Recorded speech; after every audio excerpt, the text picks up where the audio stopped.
ሰላም። በዚህ ቪዲዮ ዘ ሾሻንክ ሪዴምፕሽን የተባለውን ከምንጊዜ ምርጥ ፊልሞች ውስጥ አንዱ ነው ብሎ ብዙዎች የመሰከሩለትን አሪፍ ፊልም ይዤላችሁ መጥቻለሁ። ፊልሙ እንደምትወዱት ስለማልጠራጠር ላይክ እያደረጋችሁ እንዲጀምሩ ጠይቃችኋለሁ። ወደ ፊልማችን እንገባለን። እንደ አውሮፓውያን አቆጣጠር በ1947 በሜን ግዛት የምትገኘው ጸጥታ የሰፈነባት ከተማ በአሰቃቂ ግድያ ትናወጣለች። በዚህ ጉዳይ ውስጥ ዋነኛ ተጠርጣሪ የሆነው አንዲ ዱፍሬን የተባለ የአካባቢው ባንክ ሰራተኛ ነው።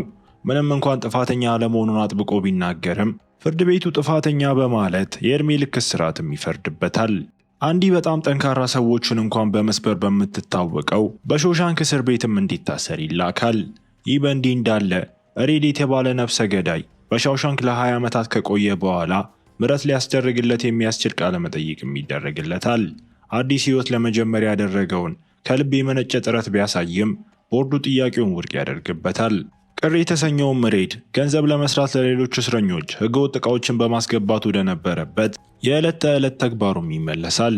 አዲስ የእስረኞች ቡድንም ወደ ሾሻንክ ሲደርስ ሬድ እና ጓደኞቹ በከፍተኛው የእስር ቤት ጫና ምክንያት ቀድሞ ማን እንደሚሰበር መወራረድ ይጀምራሉ።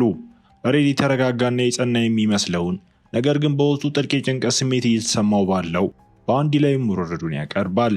ሆኖም በመጀመሪያው ምሽት የተሰበረውና ያለማቋረጥ ያለቀሰው አንዲ ሳይሆን ከመጠን በላይ ወፍራም የሆነው እስረኛ ነበር። የእስረኛው ጩኸት እስረኞችን በጭካኔ በመያዝ የሚደሰተው የጠባቂዎች ካፕቴን ሃድሊንን ትኩረትም ይስባል።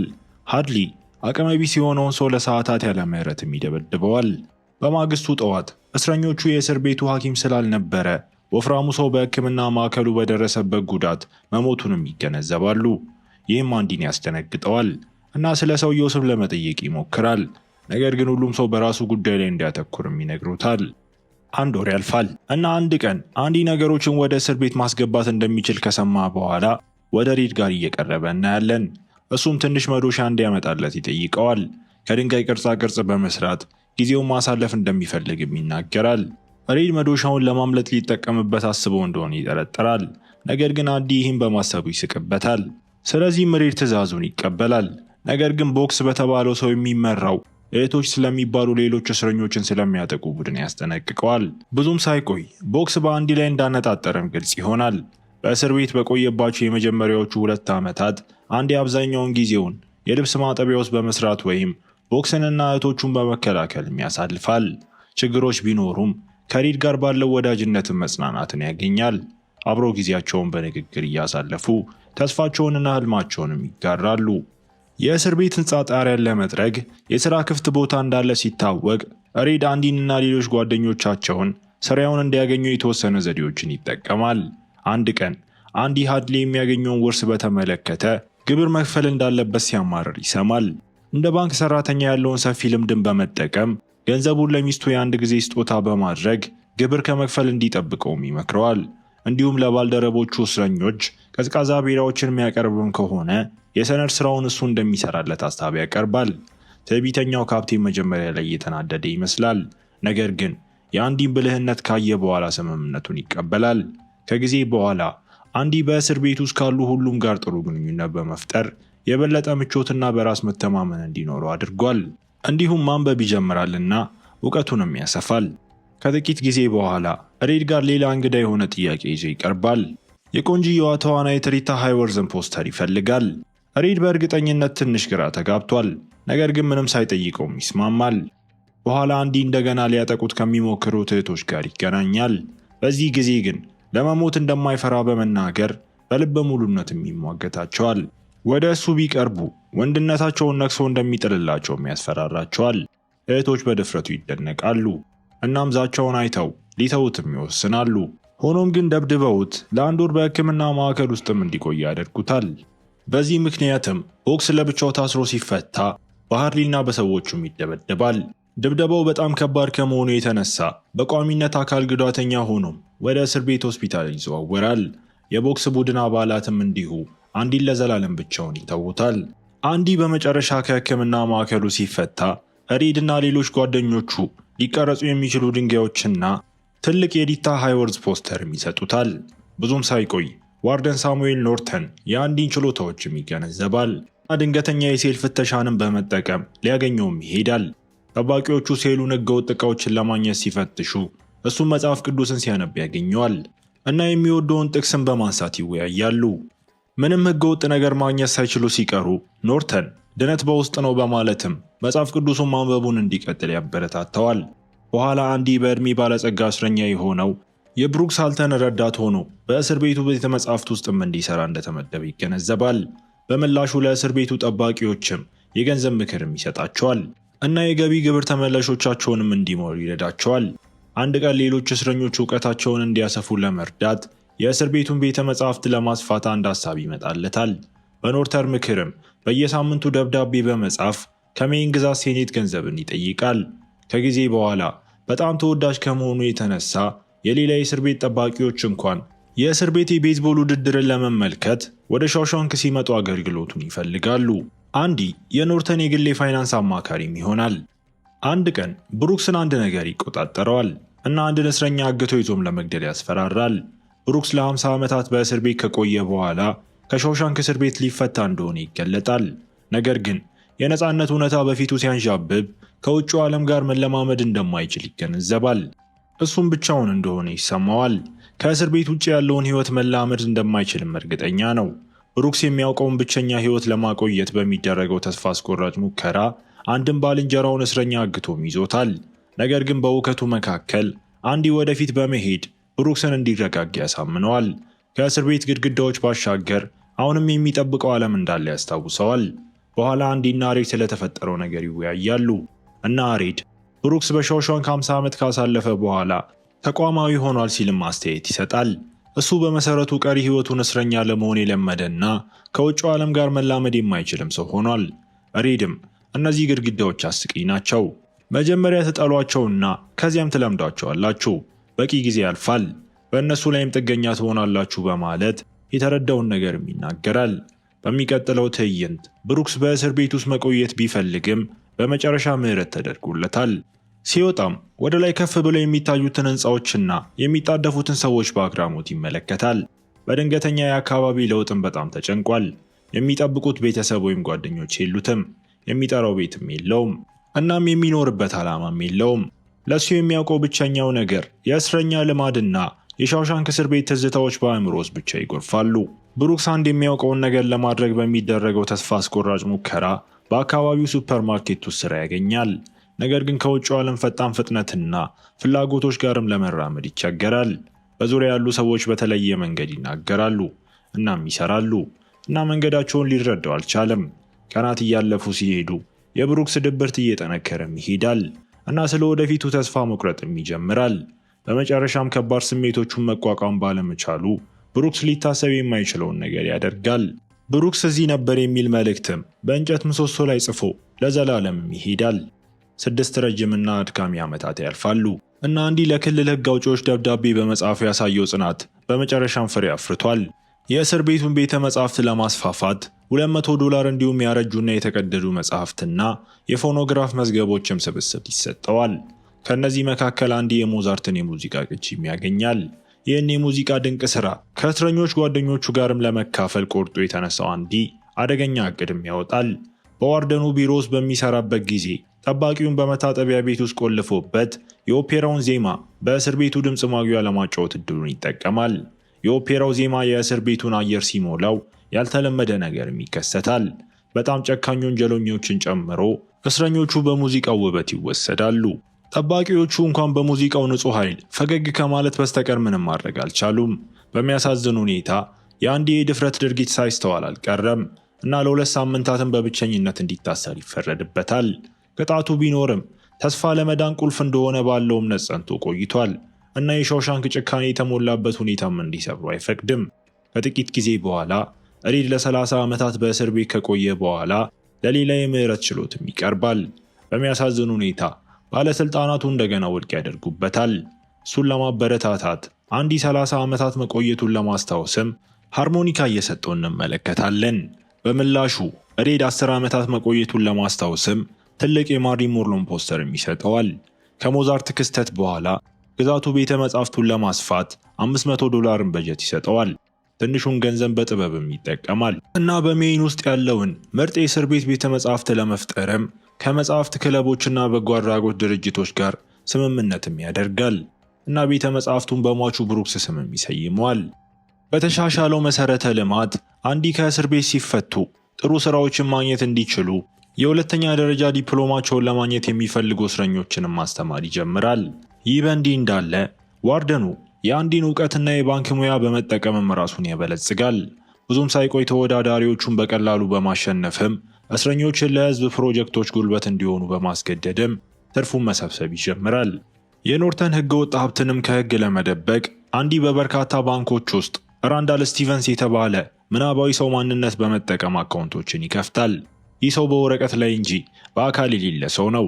አንዲ ይህንን የውሸት ተጠቃሚ የስርዓቱን ሰፊ እውቀቱን በመጠቀምና የፖስታ ትዕዛዝ ቅጾችን በመጠቀምም ፈጥሮታል።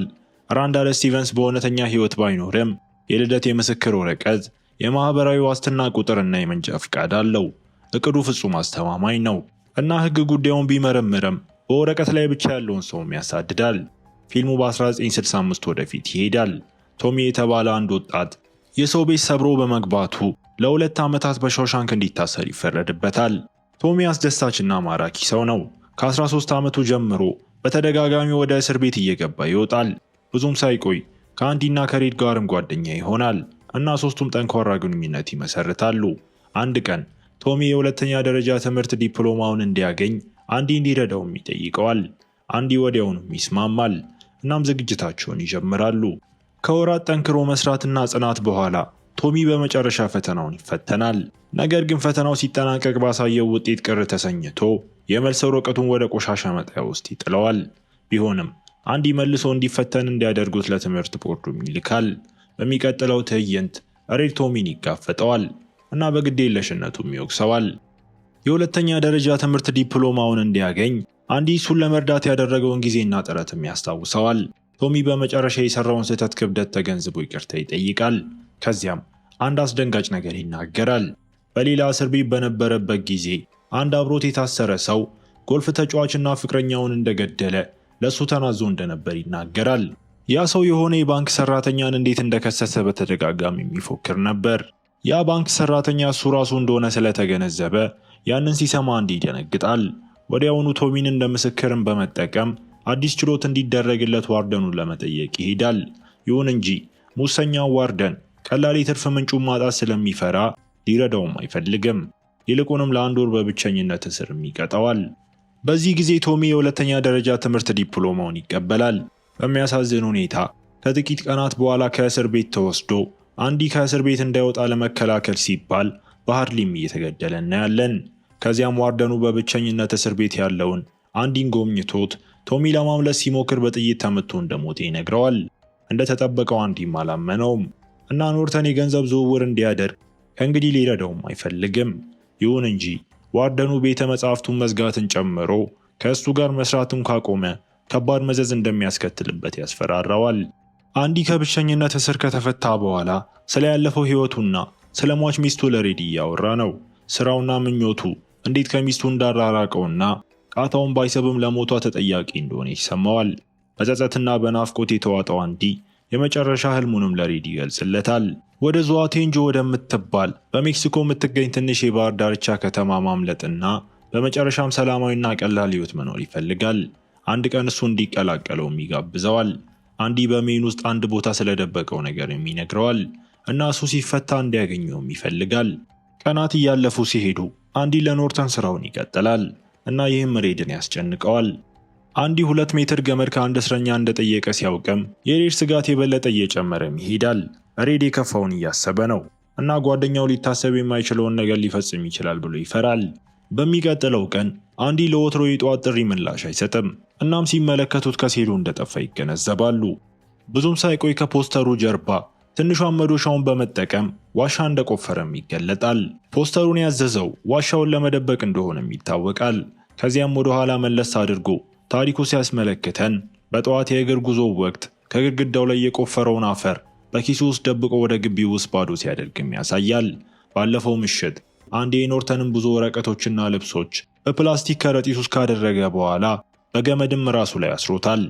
ኖርተንና ሌሎቹ እሱን ለማግኘት ሲሞክሩ አንዲ ራንዳል ስቲቨንስን መስሎ ሁሉንም ባንኮች በመጎብኘት የኖርተንን ገንዘብ እንዳለም ያወጣል።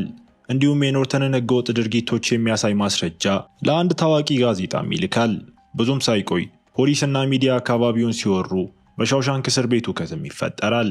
ሃርሊ ወዲያውኑ በቶሚ ግድያና ሌሎች ሙሰኛ ባለስልጣናትም በቁጥጥር ስር እየዋሉም ይታያል።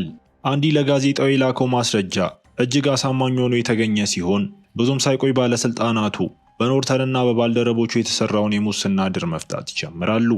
ነገር ግን ፖሊስ ኖርተንን ከማሰሩ በፊት እሱ ሊታሰብ የማይችለውን ነገር በማድረግ ከመጋለጡ ውርደትም ይድናል። በመጨረሻም ፍትህ ይሰፍናል። እናም የአንዲ ትሩፋት በፍትህ መጓደል ውስጥ የተስፋና የጽናት ምልክት ሆኖ ይቀጥላል።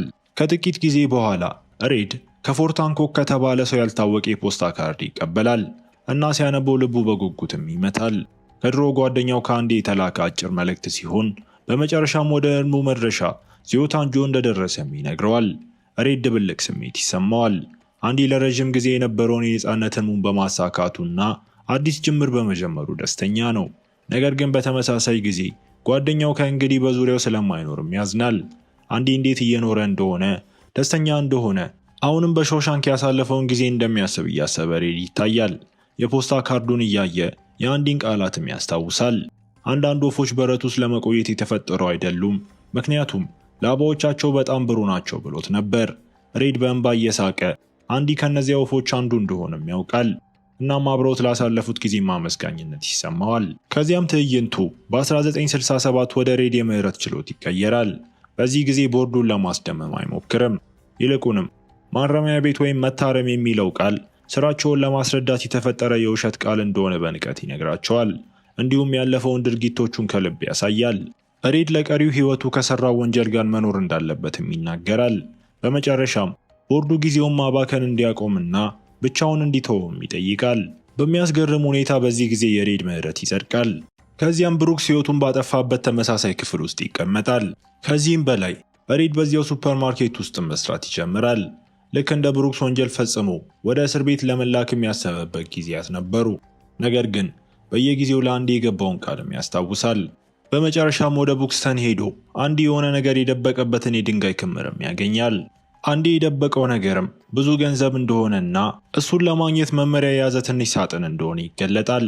በደብዳቤው ላይ አንዲ አንድ ፕሮጀክት ለማከናወን ነገሮችን ማግኘት የሚችል ሰውን ስለሚያስፈልገውና ሬድም በዚህ ልምድ ስላለው እሱን በማየቱ በጣም እንደሚደሰት ይናገራል። ሬድ በመጨረሻ የተስፋን ኃይልም ይገነዘባል።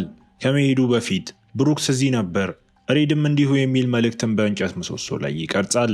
ምህረት የተደረገለትን ብዙ ርቆ የመጓዝ ሕግን ቢጥስም ሬድ የፎርት ሃንኮክ ድንበርን ሲያቋርጥ ለረጅም ጊዜ ወደ ኋላው ይዞት የነበረውን አፋኝ ያለፈ ህይወቱን ትቶ ነጻነት እየተሰማውም እናያለን። ከእንግዲህ ወዲህ ጓደኛው የተስፋ ስጦታና ህልሞቹን ለማሳካት የሚያስችል ጥንካሬ እንደሰጠው እያወቀ ከአንዲ ጋር ለመገናኘትና አዲስ ጀብዱ ለመጀመርም በጉጉት ይጠባበቃል። ፊልሙ ሁለቱ ጓደኛሞች በመጨረሻ በፓሲፊክ የባህር ዳርቻ ላይ ሲገናኙና አስደሳች ፍጻሜ ሲያገኙ እያሳየንም እዚህ ጋር ይጠናቀቃል።